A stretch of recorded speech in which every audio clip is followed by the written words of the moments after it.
The following is a reading of Volume 1 of the A.B.C's of Communism, published originally in Russian by Nikolai Bukharin and Preobrazhensky, in this case translated by the Marxian Educational Society in Detroit by A. P. Lavin in 1921.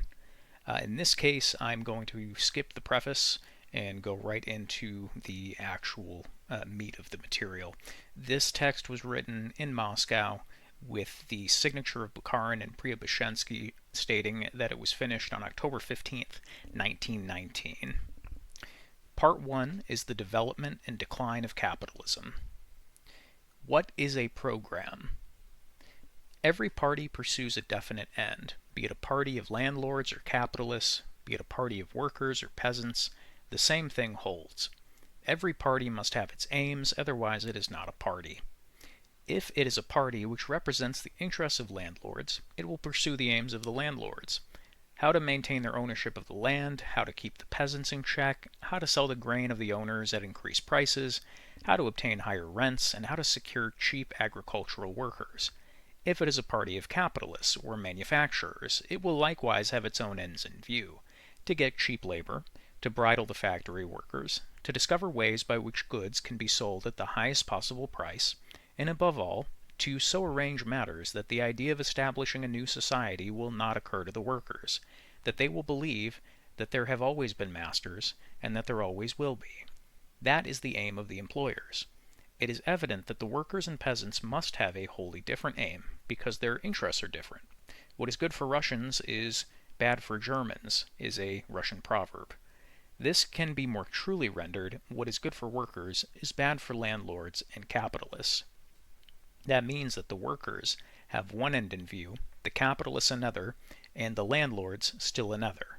Not every landlord, however, thinks of how he can with the least exertion override his peasants. Many of them drink uninterruptedly and do not even know what their managers do. So is it with workers and peasants. There are some who say, "We will fight our way through somehow. Why should we trouble? Our forefathers lived such from time immemorial, and so shall we live." Such people fail to understand their own interests.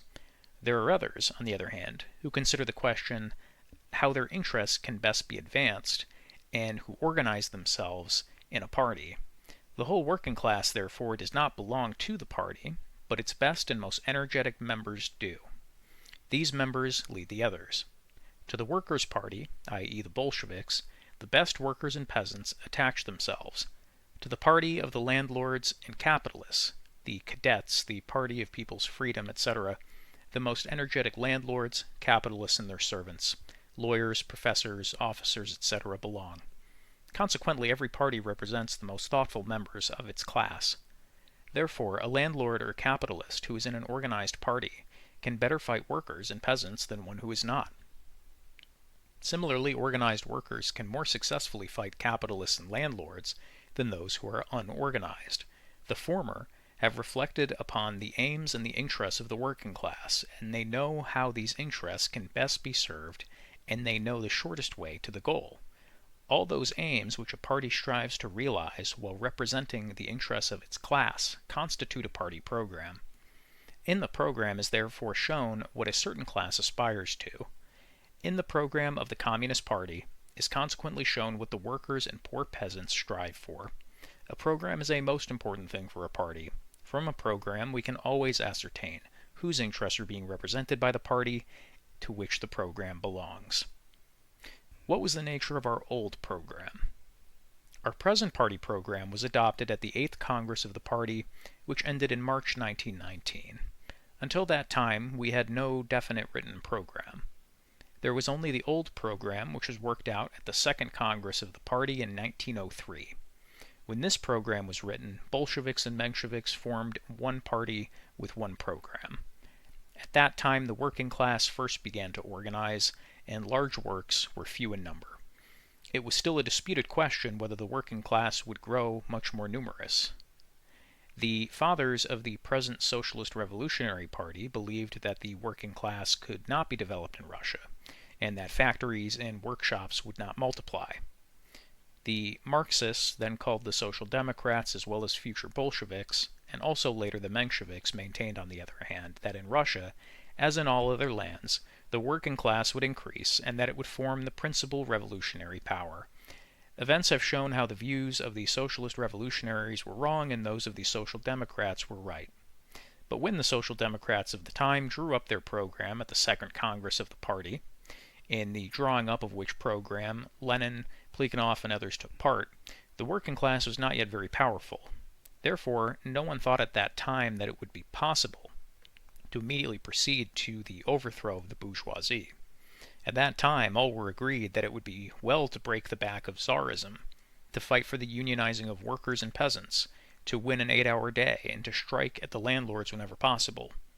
No one thought of aiming at the immediate expropriation of the bourgeoisie from their factories or workshops by the workers. This, then, was our old program as of the year 1903. Why must we have a new program? From that time until the year of the Revolution in 1917 is a long time, and in that period conditions altered very much. Great industry in Russia took a mighty stride forward, and with it advanced the working class. As early as 1905, the working class revealed itself to be a powerful force. At the time of the Second Revolution, it was clear that it could only succeed if the working class succeeded. The working class would not be contented with what would have satisfied it in the year 1905. It was now so powerful that it demanded the unconditional taking over of the factories and workshops, workers' control, and the curbing of capitalists. Since the formulation of the first program, internal conditions had fundamentally altered. Also, and still more important, external conditions had also changed. In 1905, peace and quiet reigned in the whole of Europe. In 1917, every thinking person could see that in the World War, the World Revolution would have its origins. In 1905, the Russian Revolution was followed merely by an insignificant movement of Austrian workers and revolutions in backward countries of the East such as Persia, Turkey, and China. The Russian Revolution of 1917 was followed by revolutions not only in the East but also in the West, where the working classes gathered under the flag of the downfall of capitalism. External and internal conditions are therefore wholly different from those of 1903. Consequently, it would be absurd for the Workers' Party to have had one and the same program in 1903, 1917, and 1919. When the Mensheviks reproach us for having broken away from our old program, and therefore with having thrown over the teachings of Karl Marx, we reply that the teachings of Marx consist of this, that a program proceeds not from one's inner consciousness, but must be created from the conditions of life. In winter people wear fur. In summer only a fool would do so. Similarly in politics. Marx taught us to observe the conditions of life and to act accordingly. This does not mean that we must change our convictions as easily as someone changes their gloves. The great aim of the working class is the realization of the communist order of society. That aim is the permanent aim of the workers' movement. But it is evident that, according to distance from this goal, the demands it makes must be different. During the autocracy, the working class had to work in secret. Its party was prosecuted as a criminal party. Now the workers are in power, and their party is the ruling party. Only an unintelligent person could maintain that one and the same program could serve both our times and for 1903. Changes in the internal conditions of Russia and changes in the whole international situation have rendered necessary changes in our program. The meaning of our program. Our new program is the first program of a workers' party which has been a long time in power. Therefore, our party must turn to account all the experience which the working class has gained in governing and in building up of this new life. This is important not only for us, the Russian workers and poor peasants, but also for foreign comrades, because in our successes and failures, not only we ourselves learn, but the whole international proletariat. Therefore, our program includes not only that which our party has actually realized, but also that which it has partly realized. Our program must be known in all its details by every member of the party. It is the most important guide in the activity of every party group and of every individual comrade. Only those who recognize the program, that is, those who believe it to be right, can be members of the party. It It can be rather considered to be right only by those who truly understand it.